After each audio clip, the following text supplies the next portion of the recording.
Hey guys, welcome back to my channel. I am Molinda Jae, and I'm doing the last episode of Harry and Meghan.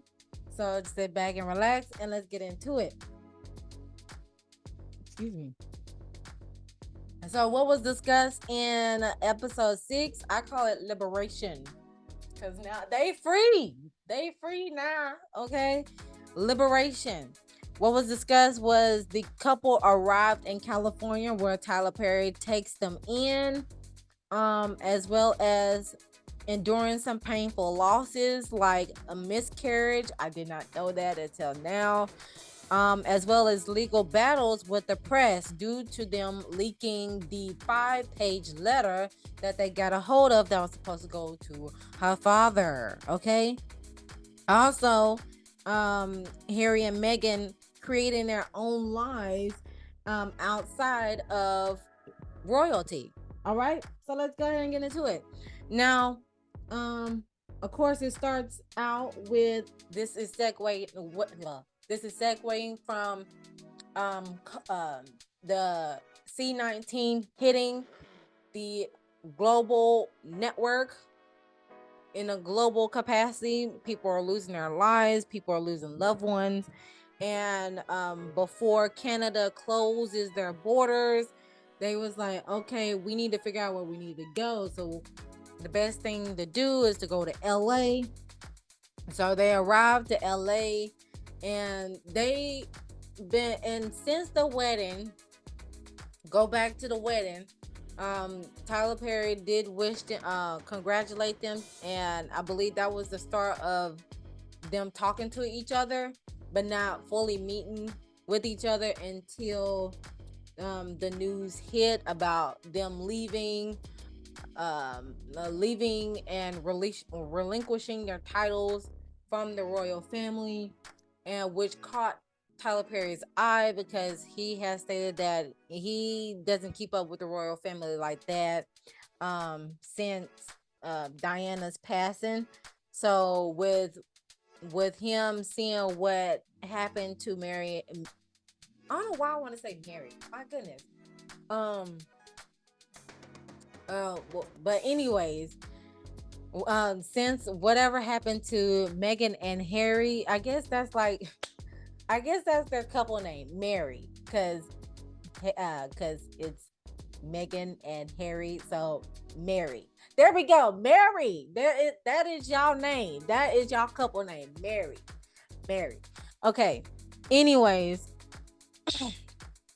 so with C-19 hitting and people losing their lives and Canada closing their borders, that is when Tyler Perry reached out to them, and I believe they reached out to Tyler Perry too, in regards to, but I believe it was Tyler Perry reaching out to them in regards to them providing them a safe haven, a safe space for them to um, settle down in LA, because that is the area, that is the place that they went on ahead and relocated to before Canada closed their borders. And of course, when Tyler Perry lended them a lending hand, they were feeling some sense of freedom again, because again, nobody knew where they were at the time, and two, it reminded them of the beginnings on how they met each other, meaning Harry and Meghan. It reminded them how they met and the trip that they took to Botswana in Africa, and getting to know each other and having some space to walk the dogs, and um also just them enjoying the moment again before things start to unfold again. Because, and this went on for some good time until the mail found them again. I don't know who. Like I said, the mail is the main culprit that be finding Harry and Meghan whenever they are trying to be low key in our society. They are the ones that keep finding them and dispatching their people to get pictures so they can post them on their website. And I'm going to say right now, at this point, that particular press, that particular media is officially obsessed with the Sussex. Okay, they are officially, in my book, obsessed with Harry and Meghan, because they have mentioned that they have a whole tab for Meghan on their website. And let me just see if they really do. Hold on, let me share my screen and let me see if they actually do have a whole website dedicated to them. I really want to know that. Because when they said that, I'm like, are you kidding me? Let me say Daily Mail UK. Let's see. Let's see if they have a. Yes, they do, y'all. Oh my gosh. They actually have a whole column dedicated to her. I'm finna share my screen, y'all. This is crazy. Oh my goodness. I'm finna share my screen. Y'all are going to gag over this. Y'all, oh my goodness. Okay, this is the Daily Mail, y'all. This is the Daily Mail. Oh my gosh. Y'all, we are on the Daily Mail. Okay, look. Meghan Markle, Prince Harry. They have a whole tab, y'all. Okay, let's click on it. Let's click on it. Let's click on it. See what it says. Let's put in a fun segment up in here. Look, they have a whole trending Meghan Markle news on top of all these darn ads on top of here. They got look, they got now Harry and Meghan present a documentary on inspiring leaders. NYT piece on Meghan demands racist royal family to be dismantled. Jeremy Clarkson horrified by hurt caused with Meghan's column. Toronto police chief rubbish Meghan Markle's Netflix claim. UK is not a racist country, says Prime Minister in the wake of Harry and Meghan's claim. Yes, the hell y'all are. Yes, y'all are. Okay. If y'all are willing to drag her, y'all were willing to drag Diana. Pick a side again. Another article. Royal family baffled by Harry and Meghan's demands for apology. And y'all should. Y'all need to apologize to her. Y'all really do. Princess Eugenie will be comfort to Prince William and Prince Harry. Period on that one. Prince William is livid at Harry's use of Diana's panorama footage. The agony, the hypocrisy of it all, y'all. I'm telling y'all, they have a whole colony dedicated to Meghan Markle. Again, like I said in other videos, look, Prince William don't even have a column to himself. It's only King Charles III, Prince Harry, and Meghan in the dailymail.com that have a whole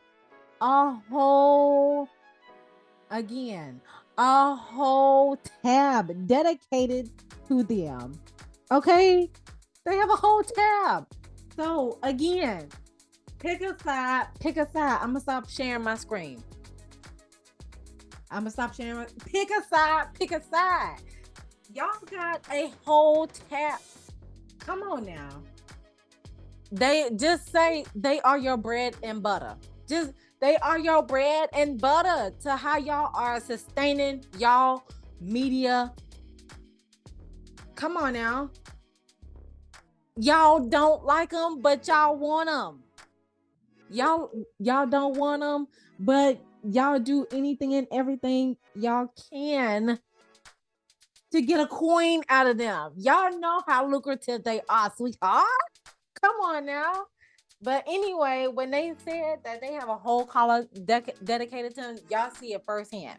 They have a whole column dedicated to them. So you know You know, and they know, and we all know how lucrative they are. Period. Let's put facts on that.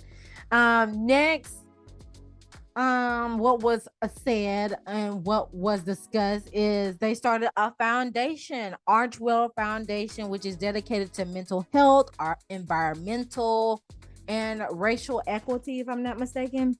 I didn't fully grasp the last cause for the foundation, but I'm pretty sure it's dealing with equity and how there needs to be reciprocity throughout people from all backgrounds, because how Harry beautifully explained it is the way you are born should not dictate how you survive. Meaning, in full context, the way you are born, it should not determine how you should survive.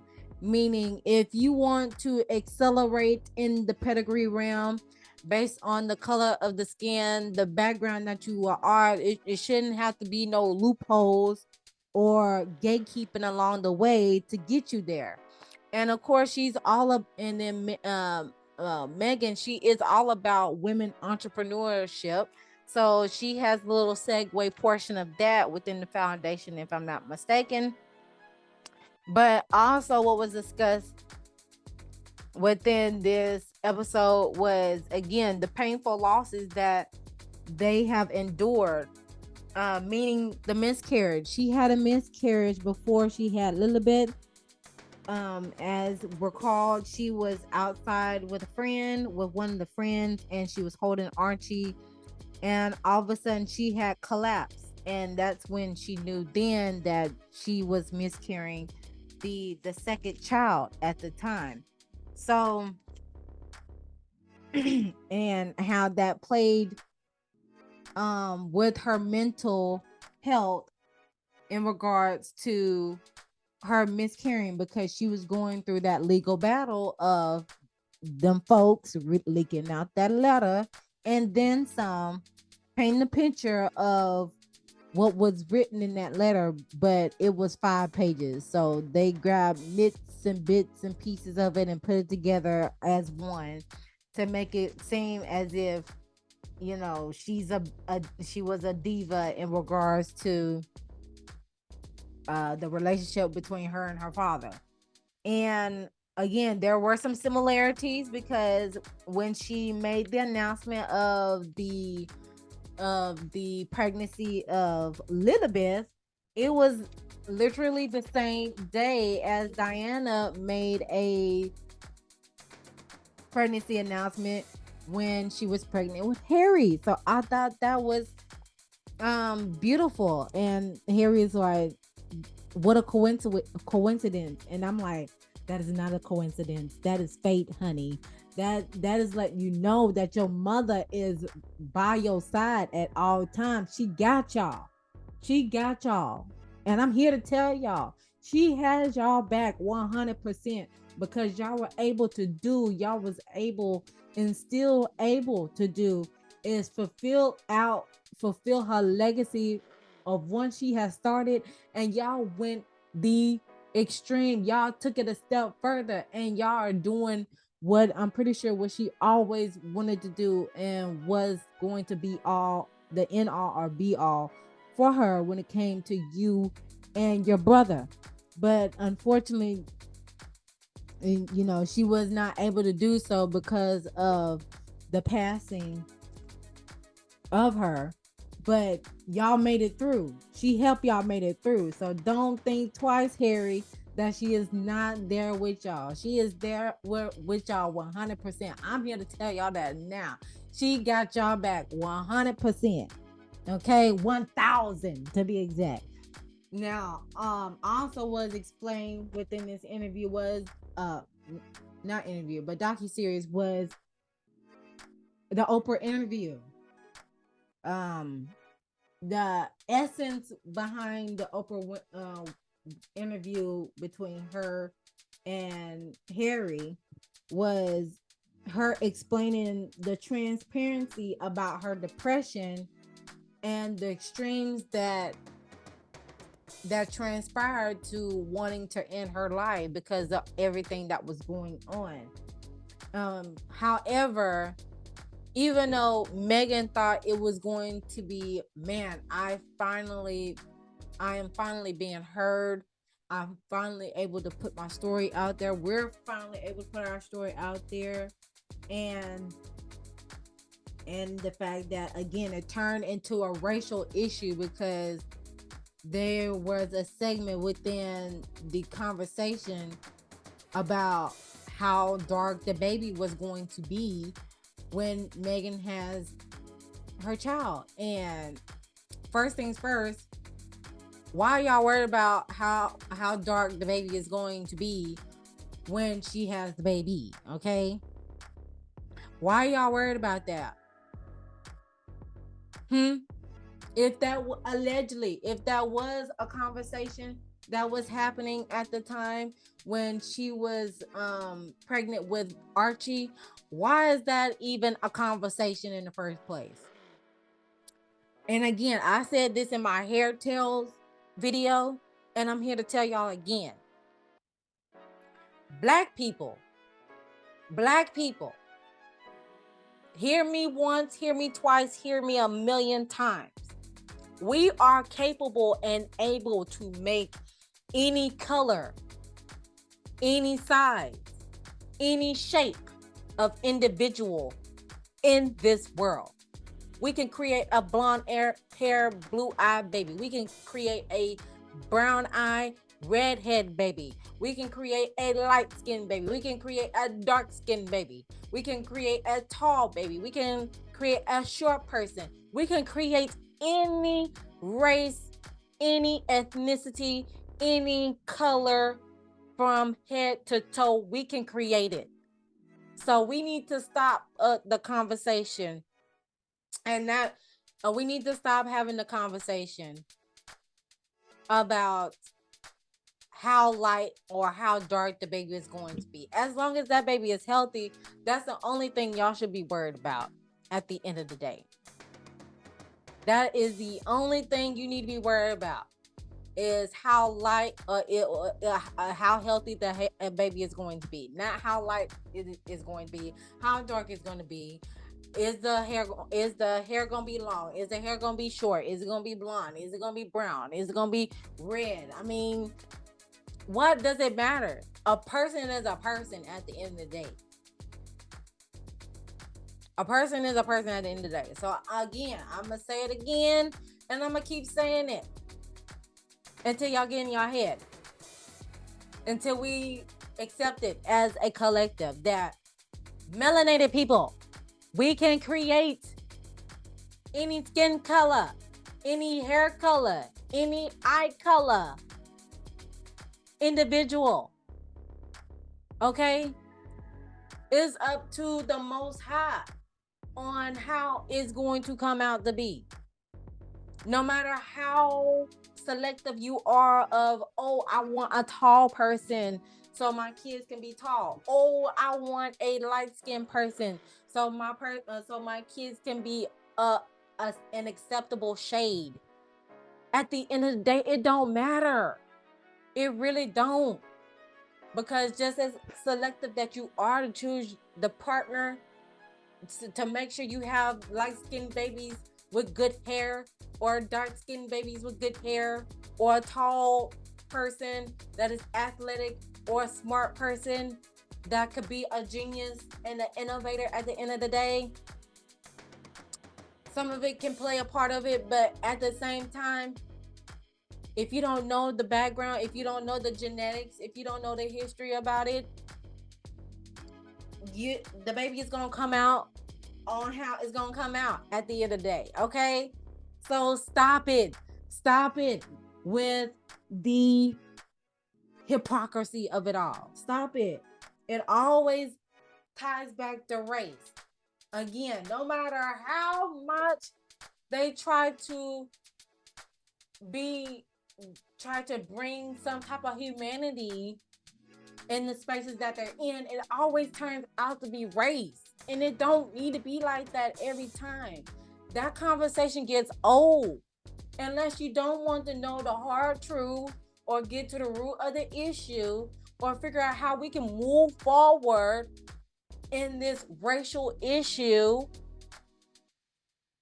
then sit down somewhere. Continue on with your daily activities. As they say, you can't handle the truth. You don't want the truth because you can't handle the truth.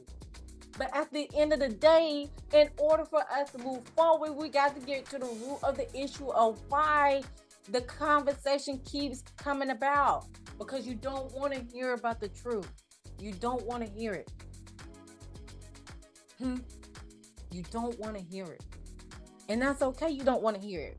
But when it's time for you to hear it, be receptive to it. Be open to it. Because everything is not a one set mind manner, okay?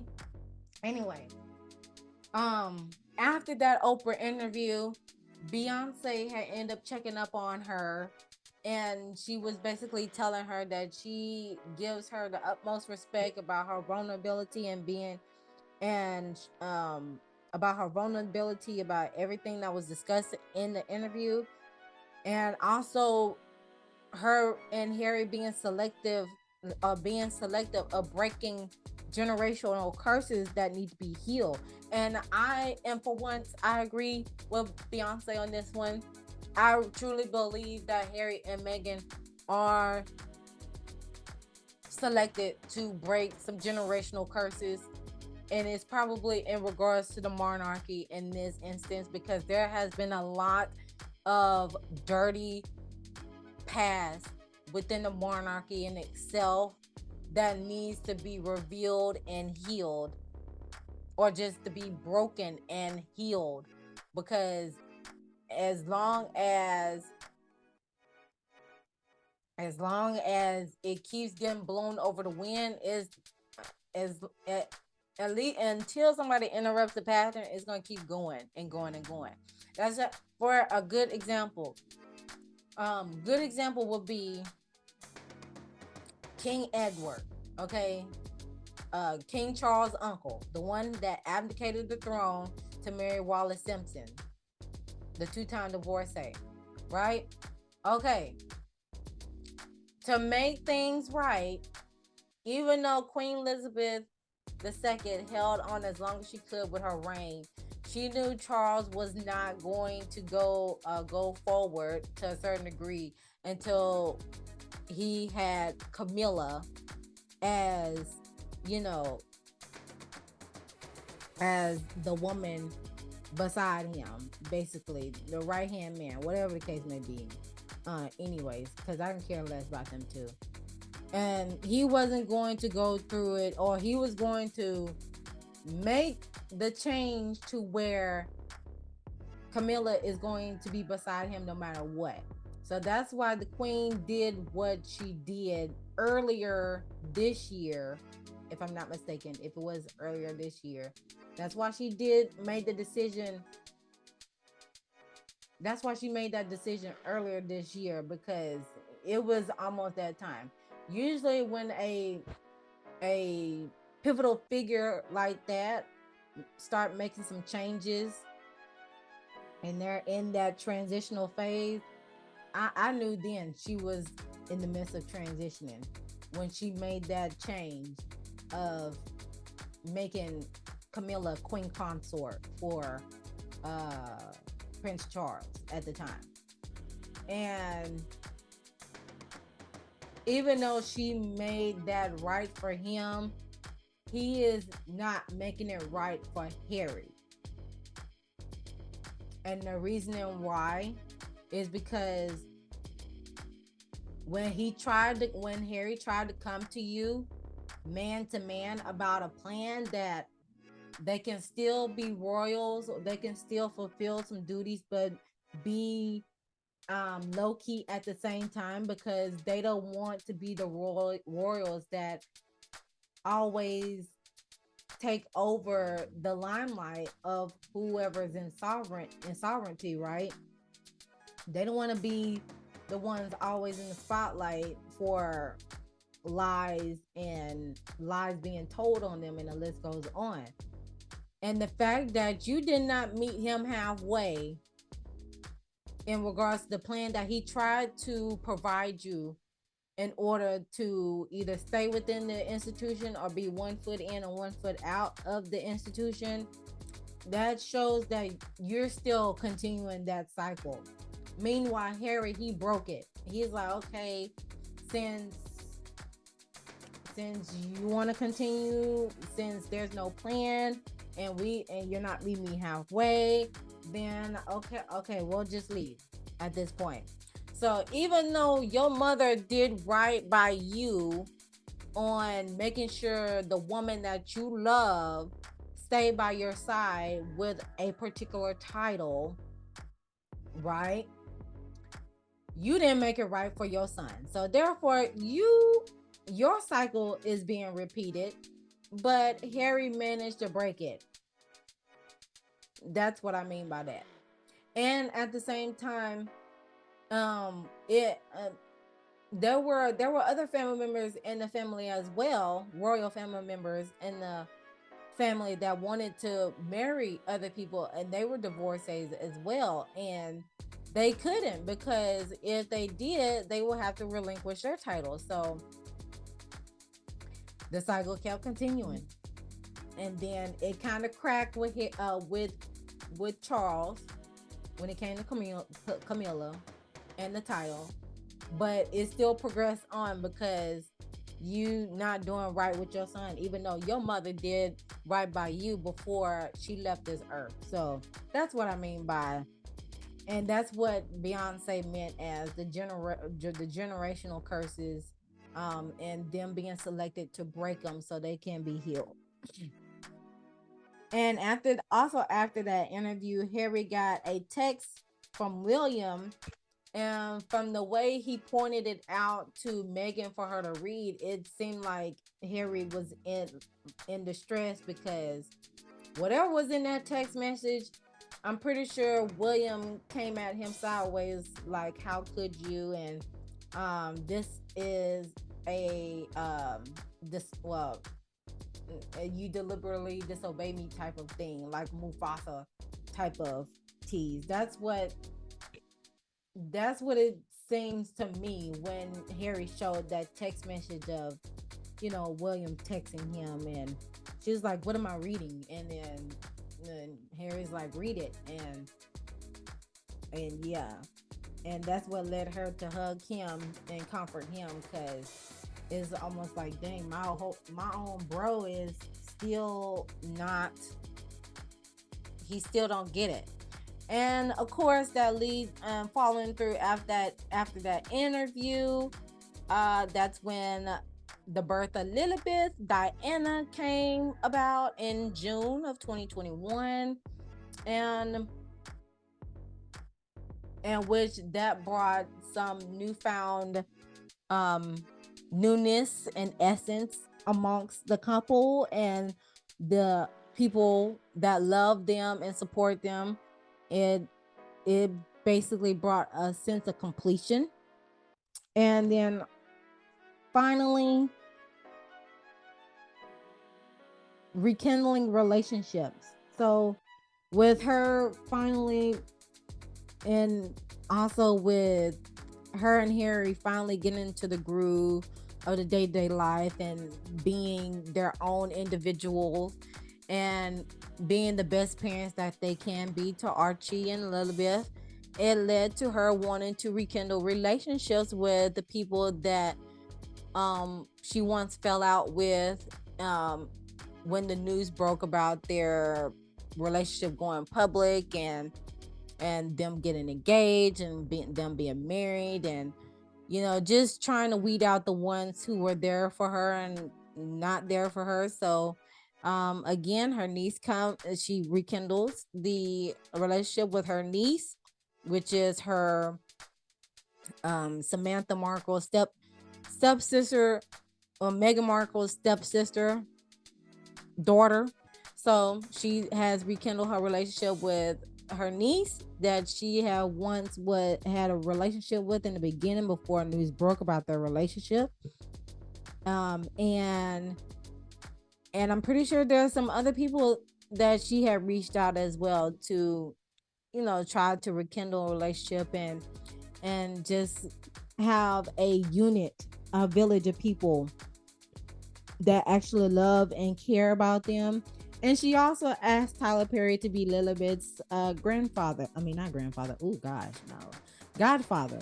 So with that being said, Tyler Perry was like, okay, he was a little taken back about it, but he fully accepted it.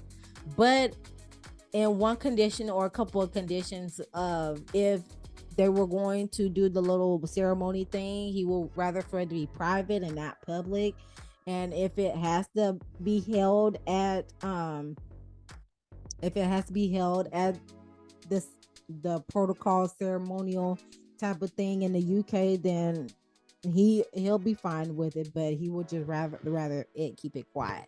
So that's another tidbit about that. But other than that, what I got from this episode was don't judge a book by its cover. And you don't know, no matter what status a person is, whether they're rich or poor, but definitely rich, and they're trying to do good for their humanity, right? They're trying to add value to humanity. I try not to judge them by how the media perceives them, because they are one way in the limelight and they are another way behind closed doors. So I don't know them from a can of paint, but I could just feel the warmth. I can feel the human side of them and the vulnerability that they're able to share with us as a collective, because at the end of the day, they don't have to do that. But the fact that they are, it just shows them how human they truly are, and they really are just wanting to live their best lives the best way they can and figure out how to navigate in the day-to-day life activities with the connections and the relationships that they do have. But other than that, that is all that I have for episode 6.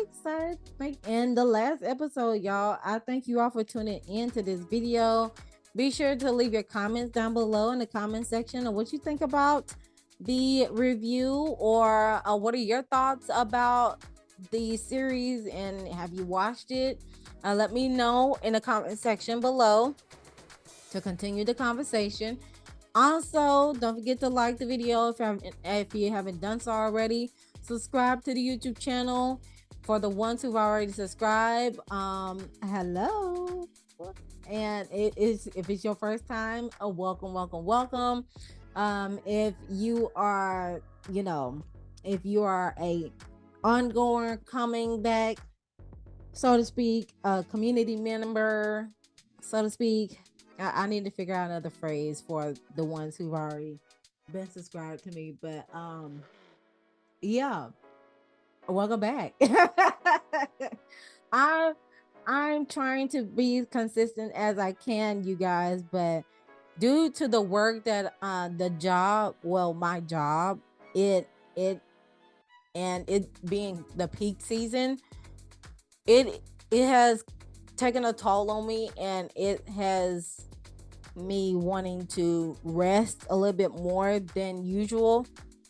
But my goal is to be a lot more consistent than I was this year for next year, so I can be able to reach my 1,000 subscriber mark, so I can be able to go live with you all, because that is the requirement to be able to go live with y'all, is when I hit 1,000 subscribers. So make sure you all sharing the video, and of course letting people know where they can find me, and let's start to build these conversations in a community where we can create space for one another, so we can be able to lift each other up more than tearing each other down. And feel free to email me, Molinda Jae at gmail.com, on any topics that you want me to discuss. Feel free, please let me know, so I can, show up for you all and give you all and provide you more content than what I'm producing out to you all. Because like I said, whenever I produce content and whenever news break, I like to let things unfold first before I report them. Because once you do it, once it is out, it's like once something else comes out, you have to keep back and updating and updating and updating. And that gets a little tiring, especially for me. So I like to see how things unfold and then do my own little research, gain my own little opinion, and bring it to you all. But other than that, I'm gonna hold y'all to it. Always remember to love thyself, know thyself, soothe thyself, so you can heal thyself. And I'll see you guys in the next video. Bye.